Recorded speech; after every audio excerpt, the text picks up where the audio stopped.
Hello, my name is Wendy. I'm a registered nurse here at Kootenai Health. I'm also the Injury Prevention Coordinator. Today, we're going to be talking about Stop the Bleed. Stop the Bleed is a national campaign to help folks when they're first on scene at a trauma to take action and save somebody's life from life-threatening bleeding. Let's get started. So Stop the Bleed is a collaborative effort that was put together with the American College of Surgeons, the Committee on Tactical Combat Casualty Care, the Hartford Consensus, amongst others. This is a fancy way of saying that somebody didn't just Google this and decide it was a good idea. A lot of great thought and interest went into this presentation. Some of the slides we're going to show today may be a little bit graphic. Just want to give everybody a heads up and remind you at any point if you feel a little bit lightheaded or nauseated to look away from the slides, take a deep breath. So why do you need this training? Well, as many people know, the number one cause of death can be from bleeding. We want you to get over that hurdle and feel comfortable with when you see a trauma that's taken place to take action and save that person's life. Where can you use this training? Well, you can use it just about anywhere. Here in North Idaho, we have a lot of rural community, so we see a lot of delayed EMS. We see a lot of hunting, logging-related accidents, ATVs and motorcycles. This training really can be applied anywhere. Anywhere where there's a potential for a life-threatening bleeding, you can stop the bleed. So the goals of this program is to help you identify what life-threatening bleeding looks like and to take action. And we're going to learn to take action in 3 ways. We're going to do direct pressure, we're going to consider wound packing, and we're going to consider placing a tourniquet. I really want to point out that your personal safety is number one. At any point, if you feel that your safety is at risk, get yourself out of that situation. We don't want to have 2 trauma victims. If you are injured, you can't help somebody else. So we want you to know that situations change. You have your little scene safety, that's protecting yourself, and your big scene safety, everything that's going around. It's under constant assessment. So again, anytime if you are unsafe, get yourself out of there. If at all possible, take that trauma patient with you as well. Part of that little scene safety is making sure that you protect yourself. So wearing your gloves, making sure that you wear a mask. Know that blood can enter through your mouth, through your eyes, through your ears. Taking action to protect yourself. Warning other people around you what you're doing. If you're placing a tourniquet, if you're packing a wound, if you're holding direct pressure, these things hurt. You need to announce what you're doing so that you don't become a victim yourself. After your scene is safe, you want to activate 911. Even in rural areas, you want to make sure that you get that ball rolling right away. When you call 911, we get notified as a trauma center that a trauma is about to arrive. A whole chain of action happens. We hold a CT. We call in our on-call surgical and OR team. We alert blood bank, pharmacy, x-ray. All those things happen. So when the helicopter lands and that ambulance pulls into the bay, a whole team is ready to go. That doesn't happen unless we call 911. If you're in a situation where you can't get cell phone reception, send somebody out to call 911. Get that ball rolling. So again, alerting 911, know your location, and then work with the dispatch that's going to be on the phone with you as well. So controlling that bleeding. One of the things you want to do after you've gotten your scene is safe and you've called 911 is identify where that most amount of blood, where that person is bleeding from the most. It can be a large laceration. In this slide here, we see a man taking off his white lab coat to go ahead and take care of that wound. It always cracks me up that everybody wears a white lab coat on their day off. But the point of that picture is that you're using whatever you have on your person.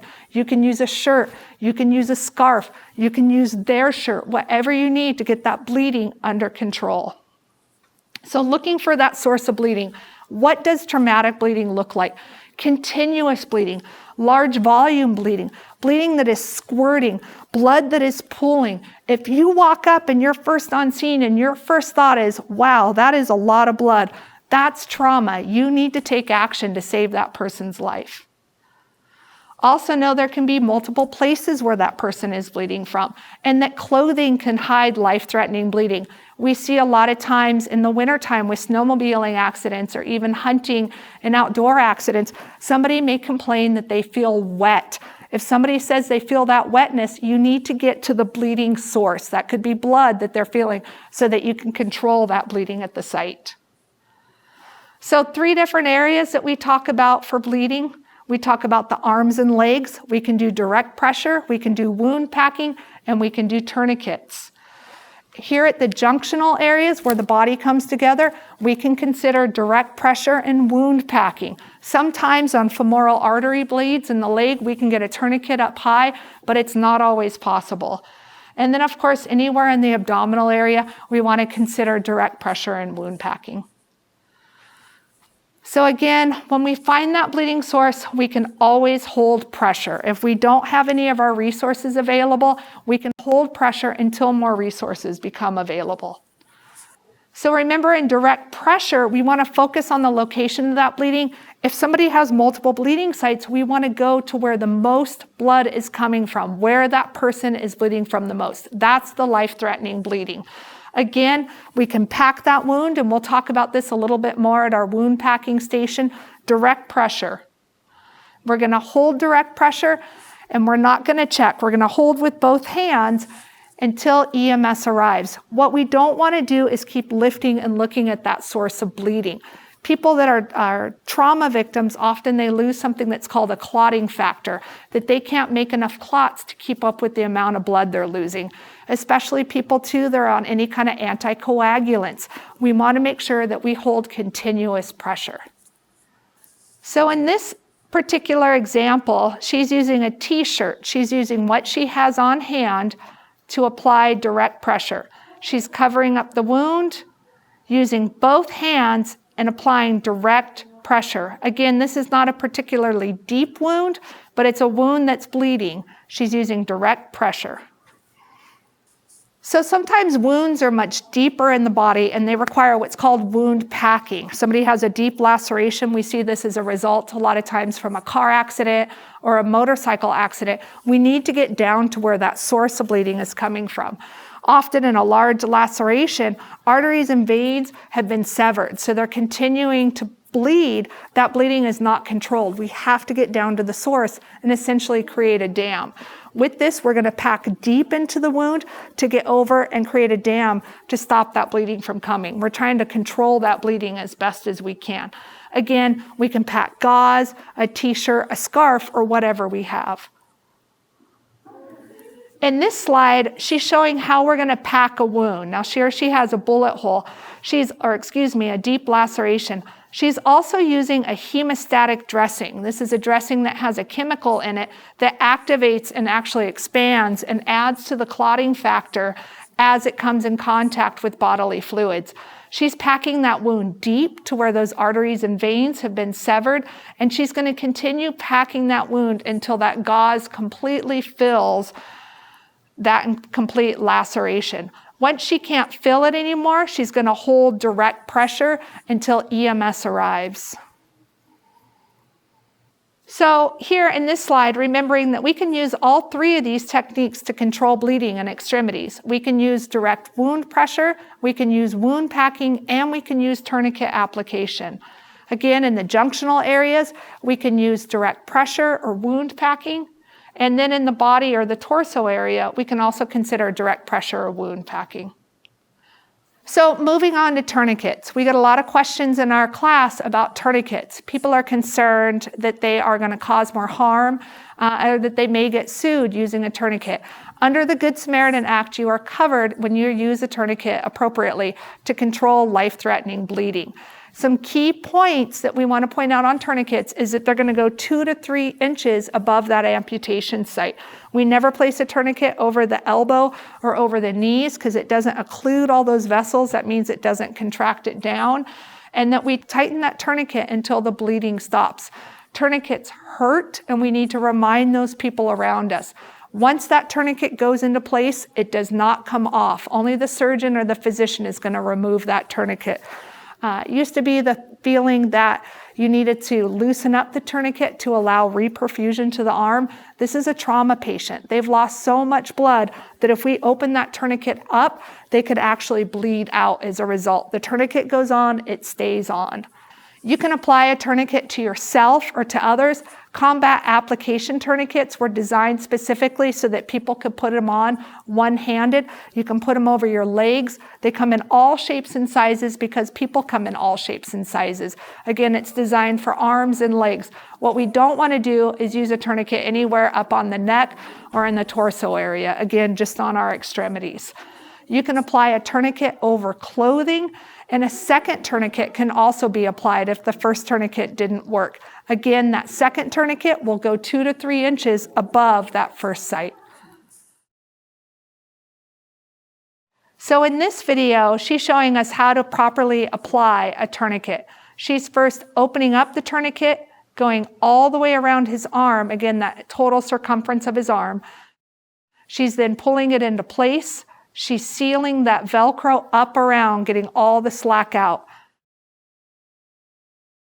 Now she's turning the windlass bar. So this is how we're actually controlling that bleeding. She's going to tighten, tighten, tighten until the bleeding stops and there's no pulse.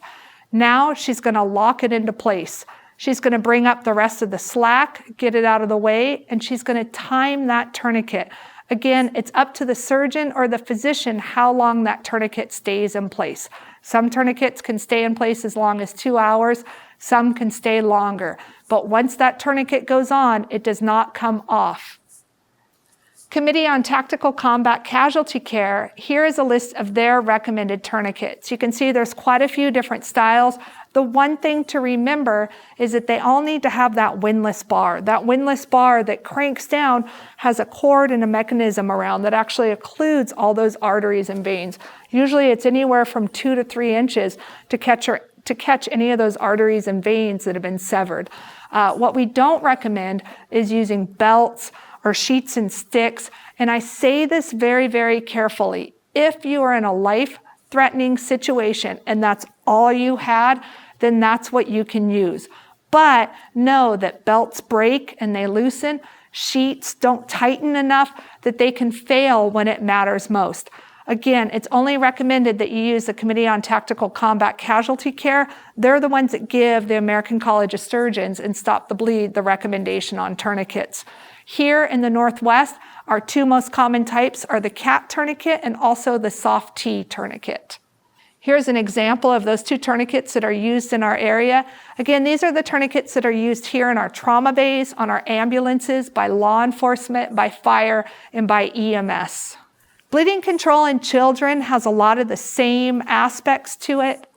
Sometimes tourniquets are not necessarily appropriate in that they're not the right size. They don't quite cut off all the bleeding that you would need. So it's important to remember in kids that direct pressure is what you're going to want to use. In any kind of arms, you can also consider elevating that limb as well. And always with kids, trauma patients are difficult. Trauma children are even more difficult. So make sure that you announce what you're doing. You may have other people that may want to stop you because it causes pain. Make sure you announce that you're controlling the bleeding and that you're saving this child's life. Blood exposure, just a couple quick notes. If you are exposed to blood, we recommend that you wash your hands with soap and water and that you also go and get yourself checked as well. You're going to travel to the same site that that trauma patient has traveled to. When you arrive at the emergency department, you would announce, hey, I was the first person at that motorcycle accident and I believe I was exposed from blood.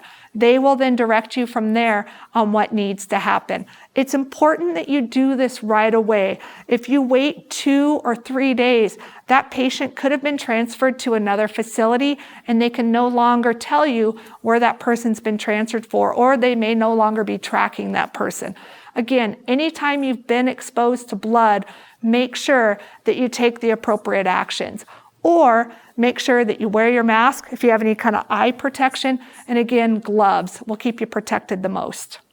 So in summary, remember your personal safety is the absolute most important thing. Call 911. Get that activated and get that ball rolling right away. And then find that source of bleeding. I tell people in our class that you are a bloodhound. Find where that person is bleeding from the most. And then consider direct pressure, wound packing, or applying a tourniquet to an amputated or a partial amputated limb or any kind of extremity that you're having a difficult time controlling that bleeding. And then wait for help to arrive.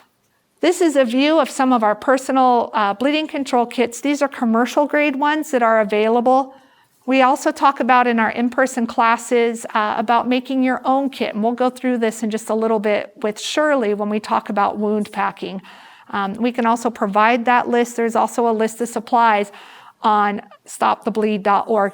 Do notice in this picture, this is just a simple Ziploc, that the gloves are at the very top. You want to protect yourself, and there's masks right there too. Put on your gloves, put on your mask, and then take care of that person.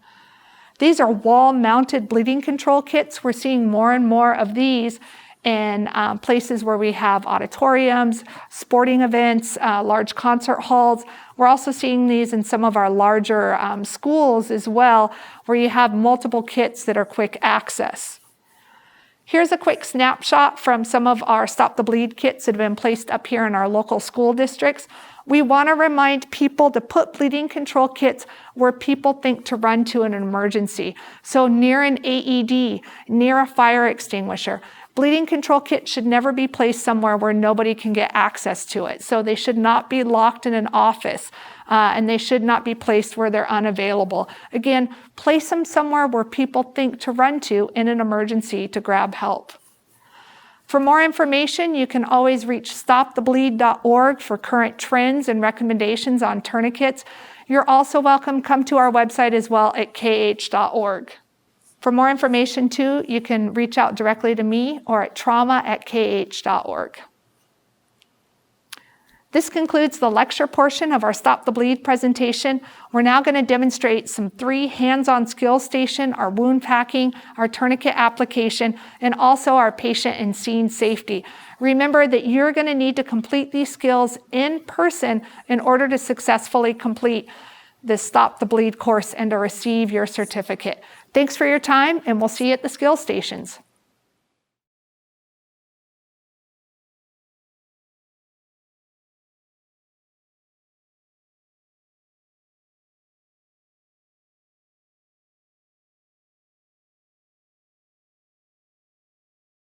Hi, my name is Stan. I'm one of the nurses in the emergency department here at Kootenai Health.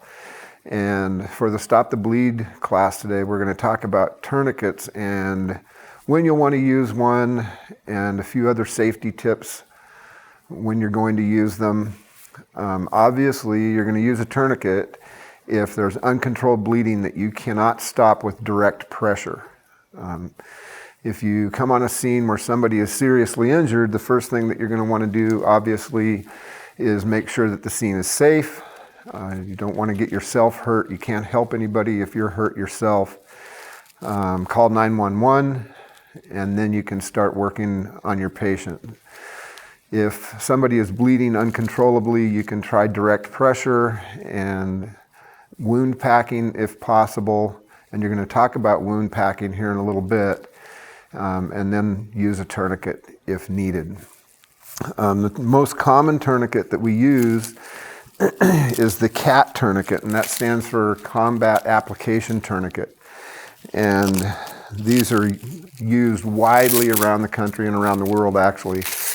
If you're going to put together your own kit, you can buy these off of Amazon or anywhere else that you can find them. They're usually around $20, maybe $25. But you want to make sure that you get the CAT, C-A-T tourniquet. That's the one that's the easiest to use and the one that's most widely available. Some of the principles behind tourniquet use, if you have somebody that has a traumatic amputation of their arm or leg, when you put the tourniquet on, you want to make sure that you put it at least 2 inches above the wound or where the amputation is. The reason for that is if somebody's arm is cut off or cut at the wrist, all of those vessels are really elastic and they snap back up inside the wound. And if you put the tourniquet right now down next to the wound, then a lot of times there's going to be bleeding above it. So make sure that when you put a tourniquet on, that it's at least 2 to 3 inches above where the wound is. Also, one of the things you're going to want to be really careful with is amputations frequently have jagged bone ends sticking out of them. And you want to make sure that you don't cut yourself on those bone ends. They can be razor sharp. So just be very, very careful about that.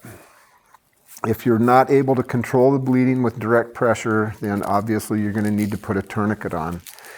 And the way these work, if you can't slip it over the end of the wound, you can take it apart, put it back together, and then you're just going to wrap it around that limb and tighten it up. And I'll show you how to do that. Shirley, come on over. This is our model, Shirley. We're going to pretend that she has had her arm cut off right here. So when you're putting a tourniquet on somebody who's had a traumatic amputation, you're going to want to make sure that you do it at least 2 to 3 inches above where the wound is. Vessels have a tendency to snap back and retract back up inside the wound. So if you put it too close to where the wound is, you may not get all the vessels occluded. So let's say that Shirley has her arm cut off right here. We could go here, but that's pretty close to the joint. You never want to put a tourniquet on a joint. So we're going to go above the joint, and we're going to put it right here.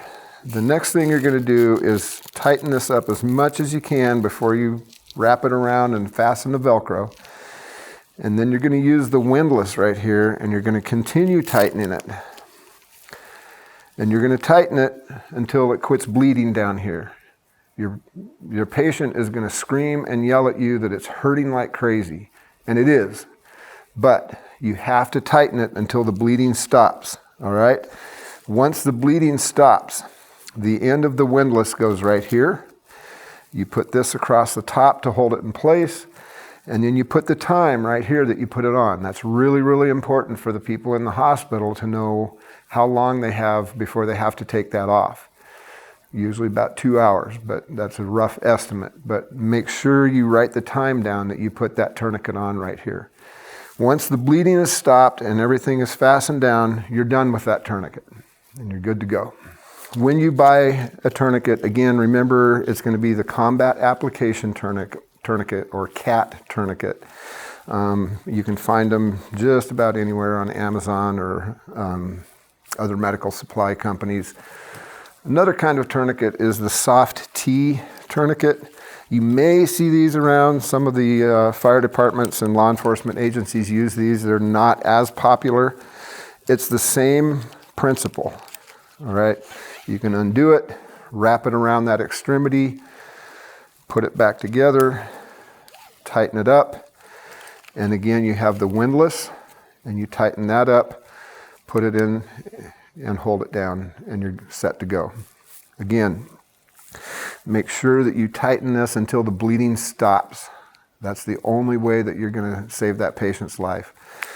If they're screaming at you and they're telling you that it hurts and you stop before the bleeding stops, you haven't done enough for the patient to save them. One other point is that occasionally you will find a blue tourniquet. Make sure if you're purchasing a tourniquet and it's showing that it's blue, make sure that the fine print doesn't say that it's for training purposes only, all right? Usually the blue tourniquets are for training purposes only. Sometimes you may find one that's not, but in general the blue tourniquets are for training purposes only, so make sure that you read the fine print on those. Speaking of training, once you get your tourniquet and it's really fun to play with and you go to your friend's house and you say, hey, I got a tourniquet, let me put it on you and see how it works. Once you take this out of the wrapper and you tighten it up on somebody, you got to throw it away. All right, it's not going to work well enough to stop bleeding on somebody who's had a traumatic amputation. So, if you want to do that, my recommendation is that you buy 2 of them and you save one to play with and show your friends, and you keep the other one in a package in your kit. Pediatrics, obviously if you have a small child, the tourniquet is not going to wrap tight enough to be effective on them. So direct pressure. You can use pressure points on the big arteries. Some kids obviously have bigger arms or legs than others, and you can go ahead and use it. There's really no age limit. The limit is whether or not it's going to fit and be effective. So make sure that you can tighten it up effectively enough to be able to use it on a child. Otherwise, you're just going to have to use direct pressure. If you have any other questions about tourniquet use, you can go to stopthebleed.org.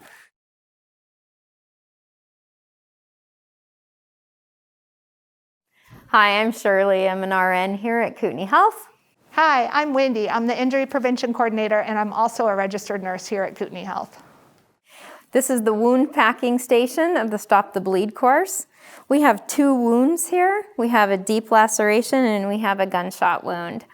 So first of all, you would need to make sure that your scene is safe before you do anything else. You'll need to place gloves on if you have them in a pack or a kit. And with the Stop the Bleed course, if you have a mask available, it is recommended that you place a mask on yourself as well as your patient before helping them. And then, of course, call 911 for help. So with the deep laceration wound, you're going to try direct pressure first over the wound, holding as hard as you can, applying pressure. And if the bleeding does not stop, you will need to find something to pack it with. So if you have gauze, you would take the gauze out of the package. Or if you have to, you could use a t-shirt or anything that you could find to stuff into that wound. You have severed vessels in there that are bleeding, and you need to get them to stop.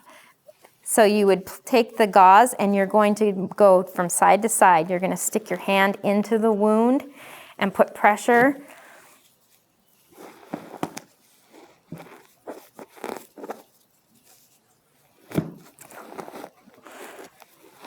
And you're going to push deep, so that way all of the crevices are filled.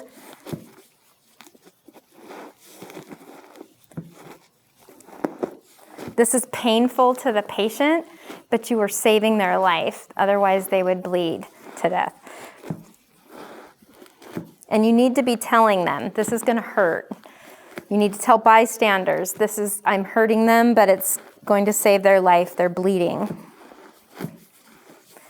So you will pack every crevice. You're going from side to side fashion. You pack the wound all the way, as much as you can. Placing all this in here. You're gonna hold on to that for me. There, thank you, Wendy. You could get a whole roll, you could get it until you can't stuff anything else in there. You put this over, and you're gonna hold direct pressure over the top of the wound until the bleeding stops. You would not let up pressure until EMS has arrived. If you had a wound, such as a gunshot wound, some of them you can pack, but some of them are too small and you can't pack those as good. There's a hemostatic dressing that you could place into the wound. It comes in a Z fold to pack the wound. There's a chemical that activates in there that starts the clotting process, and you could push this into the wound. You would do the same as you did with the deep laceration. You would cover all of the areas of the wound as deep as you could go to get the bleeding to stop. Again, when you're done with that, you would just put direct pressure over the top, hold pressure until the bleeding stops, until EMS arrives. All right, so this is a wound pack. You can, there's quite a few different ones that are on the market and are available right now. A list of supplies, bleedingcontrol.org has some of the supplies. We also offer those with our classes too. The important thing is that you go through and you make sure that the content of the kits are appropriate, especially the tourniquet. When I open my kit, the first thing that's on the very top is my gloves. I want to make sure that I protect myself. Also on top right away are masks. I want to quickly throw a mask on myself, and I also want to make sure that my patient or victim has a mask as well. Shirley was talking about hemostatic dressing. These are available as well. Some of them have an expiration date. You'll need to just look at the manufacturers to go from there. They average about $20 to $25 a packet. They're probably one of the more expensive pieces of your kit. Also inside is a tourniquet, either a CAT tourniquet or a soft T tourniquet. As Stan mentioned earlier, you want to make sure that that tourniquet always remains sealed up and is not used or played with, or else it will stretch out and not be as useful. Other things we have too, once you've addressed the major bleeding issues with your patient, you can go on to add some compression. This would be for your smaller wounds that you have, lacerations that don't require wound packing or direct pressure or tourniquet, but need to be addressed as well. These can be quickly opened up and placed on top of that wound. Curlex, like Shirley had shown us there. We also have some tape. Trauma shears, if we need to quickly cut through clothing to get down to the source of that bleeding. Curlex, some people call it a vet wrap. That adds a little bit more pressure around a wound. Again, that does not take the place of a tourniquet or direct pressure. This is just simply to control deep laceration bleeding. We have some ABD pads, and then of course a Sharpie too to mark the time on our tourniquet, and a bleeding control pamphlet. Now these are available with our live classes, but they also are available on the Stop the Bleed as well and go through all of your directions. This is a great thing to hand off to a bystander that can help you because your hands are going to be busy. Again, all of these kit supplies are on bleedingcontrol.org. Also, you can get on our Stop the Bleed here at Kootenai Health at kh.org.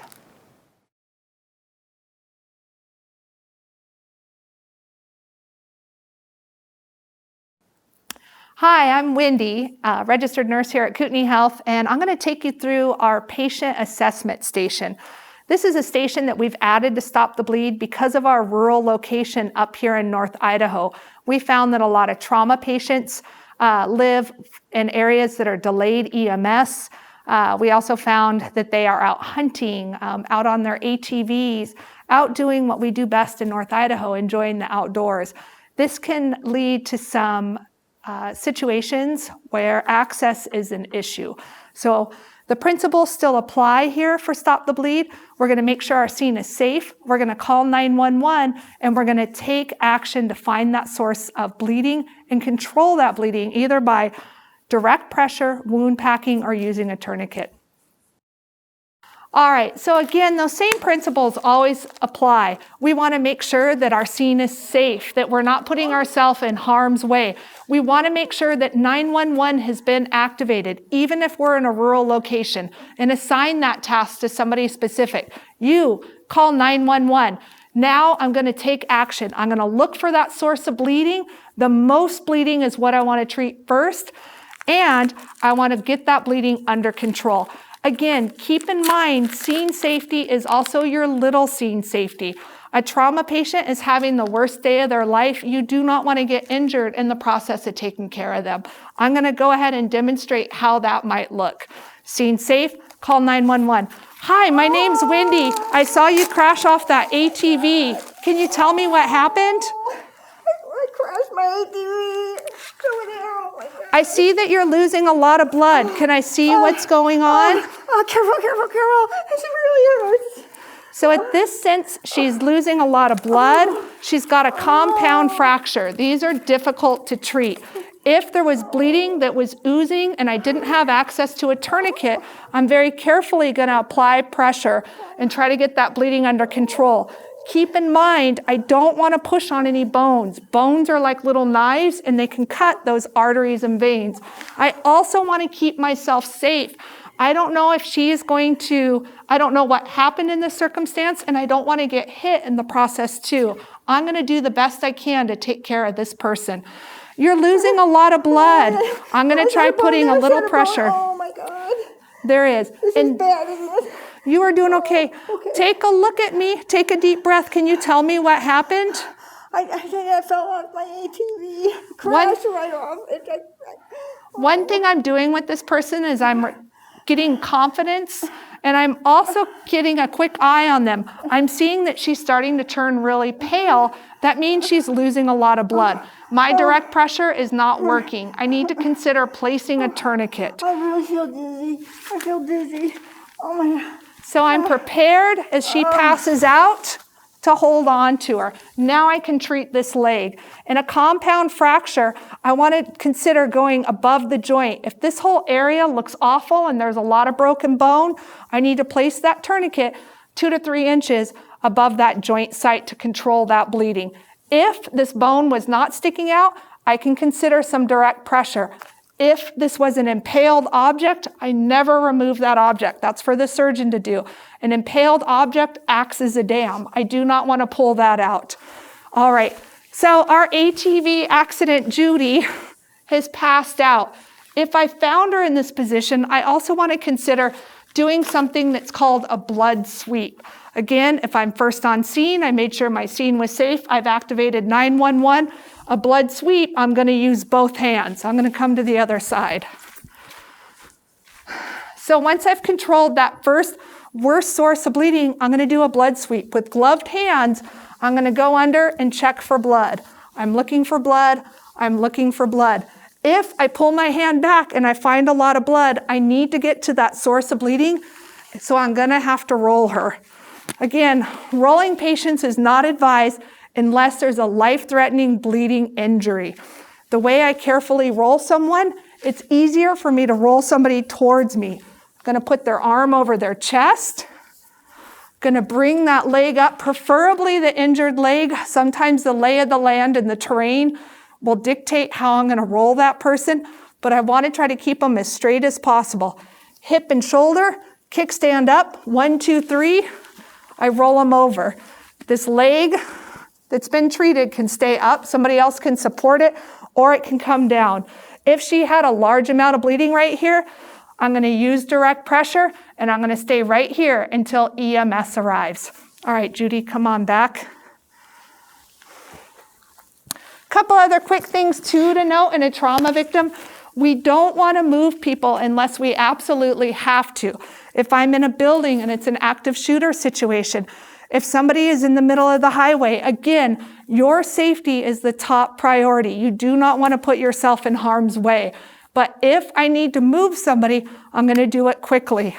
A one-person carry is not preferred. I'm going to come up behind them. Judy's going to sit up because she's helping me today. I'm going to put my arms behind, and I'm going to pull them back.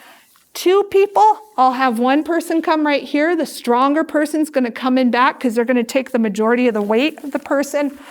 Second person is going to come right here. We're going to carry them like a wheelbarrow. I want to be mindful of that amputation or near amputation. Going to go above. Me and the other person will stand up, and then we're going to walk out into a safer area to continue first aid care. Again, in rural areas, it's key that you keep yourself safe and your trauma patient safe, and that you activate 911 right away. Look for the source of bleeding. All the same rules are there. Where they're bleeding from the most is what you need to treat first. Consider direct pressure, wound packing, or tourniquet application.